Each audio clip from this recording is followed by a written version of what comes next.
ចានឹងហើយបងប្អូនថ្ងៃនេះខ្ញុំមកឲ្យបងប្អូនទស្សនាការងារប្រចាំថ្ងៃរបស់ខ្ញុំតែម្ដងការងាររបស់ពួកខ្ញុំគឺដំឡើងគ្រឿងសង្ហារឹមជួសជុលរបស់ចាស់ហើយនេះជាតុកចាស់គឺខ្ញុំមកលាបថ្នាំបកទឹកថ្នាំដែលចាស់វាក្រាស់ពេកអញ្ចឹងហើយនេះពេលយើងកំពុងតែបកវាហ្នឹង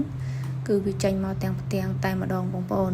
ហើយតុកនេះមានប្រវែងវែងមែនតើគឺ5ម៉ែត្រជាងបងប្អូន5-6ម៉ែត្របន្ទាប់ពីយើង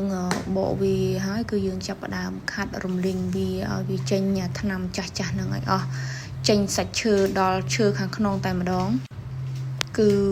យើងធ្វើការចំណាយពេលរៀងច្រើនថ្ងៃដែរបងប្អូនប៉ុន្តែកាត់ជាវីដេអូតែមួយវីដេអូទេដើម្បីកុំឲ្យវាវែងអន្លាយពេកហើយនេះយើងមកបិទបៀកកន្លែងប្រេះបាយគឺយើងពៅឈើបន្ថែមទៀតបងប្អូនដោយសារតុកនឹងគឺត្រូវថ្ងៃត្រូវខ្យល់ត្រូវភ្លៀងអញ្ចឹងគឺវាមានការជ្រាបទឹកនិងប្រេះបាយជាខ្លាំង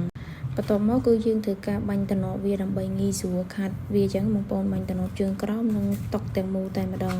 ដោយសារតែវីដេអូមុនខ្ញុំអត់បានថតឥឡូវចូលមកដល់ការបាញ់ថ្នាំ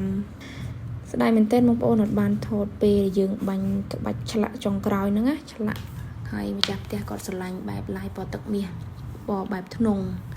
ឈើនេះគឺឈើកាគីបងប្អូនតុកនេះហើយវែងទៅទឹងវាទឹងរបស់វា1.40 ម៉ែត្របណ្ដោយ5.30 ម៉ែត្របងប្អូនហើយនេះជាលទ្ធផលសម្រាប់ចុងក្រោយបងប្អូនឲ្យប្រមាណបន្ទុ